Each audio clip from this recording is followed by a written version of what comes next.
Our focus now is on the fixed income segment of the market. Olusi, investment analyst with Afrinvest, joins me now. Good morning to you, Wale. Morning, Harriet. So, activities in the Treasury bills space closed on a bearish note yesterday. Still cautious trading by investors? Well, cautious trading, but I think what happened yesterday was largely partially because some investors were expecting the rate that the primary auction quoted yesterday for the Treasury bills market to be higher. So there was a lot of sell-off, hoping that they will get something more from that market. But apart from that, there's been a lot of caution. The amount of liquidity in the system has been squeezed. I think as of yesterday, total opening balance with banks was about 120 billion, and then compared to over 371 earlier in the month. So I think there's a lot about liquidity affecting the bearish sentiment in the fixed income market as a whole so far. But then we have about 110.94 billion naira expected to be retired into the banking system today through maturing Treasury bills. So would this kind of improve the mood around the bills?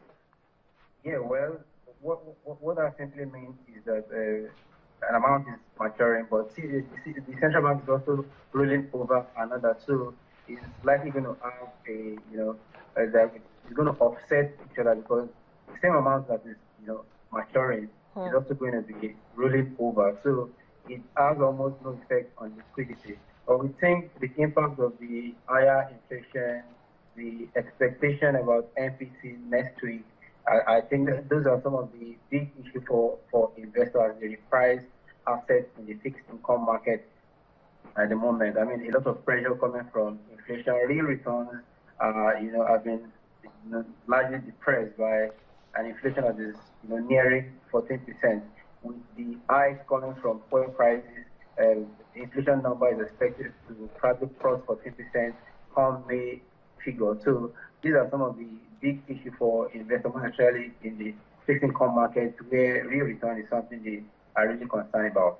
Is that the concern that is also reflected in the bond market? Because yesterday it remained broadly bearish, and we saw average yield rising by about 0.34%. That's about 34 basis points to 13.84%. Yeah, definitely. Partially, that's also due to the amount of liquidity in the system.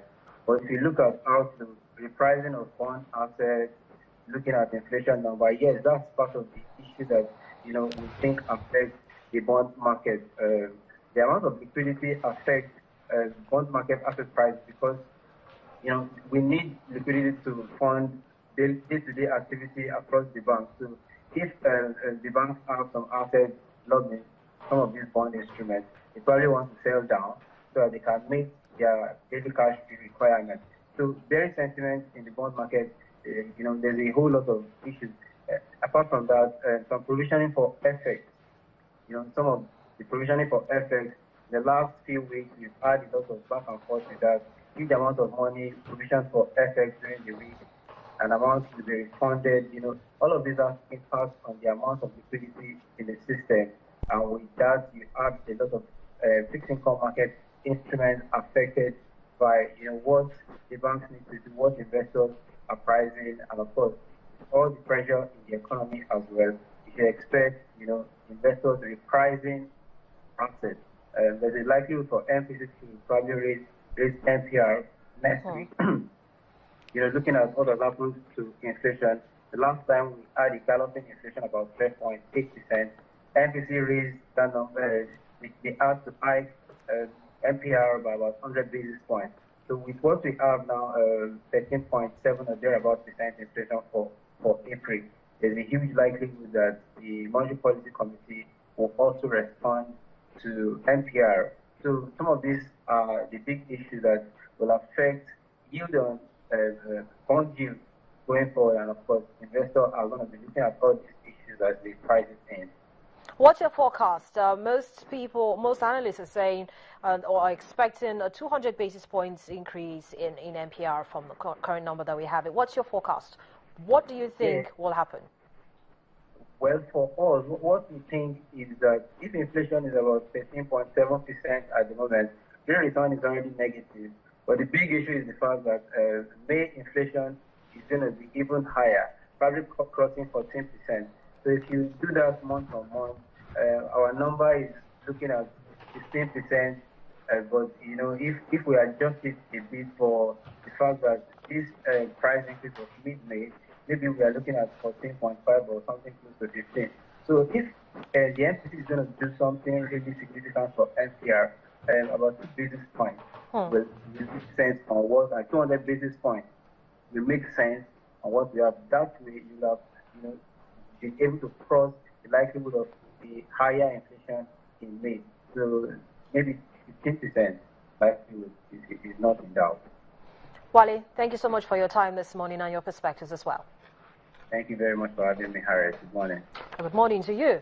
Wale Olusi is investment analyst with Afrinvest, giving us his thoughts there on the fixed income segment of the market. So right now, investors cautious trading ahead of the Monetary Policy Committee meeting, which is starting on Monday in the nation's capital. It's a two-day meeting, a rate-setting meeting, and on Tuesday we get to find out the decisions reached by the members. Of course, Channels Business News will be tracking that for you. And we're tracking other developments as well, other conversations that you don't get to hear about here on television, but happens on the street, on the back end. So you can follow us on Twitter at CTV Harriet, at B Bosin, who'll be glad to mind your business, at This Morning, or at Channels TV, the bigger brother, where we talk about all the issues happening in the polity, economics, politics, health, education. Whichever way you like it, we'll talk about it here. Follow all developments on YouTube as well, on youtube.com/channelsweb for all the programs that you missed. I'm Harriet Agbenyi. Thank you so much for being a part of today's show. Have a profitable day.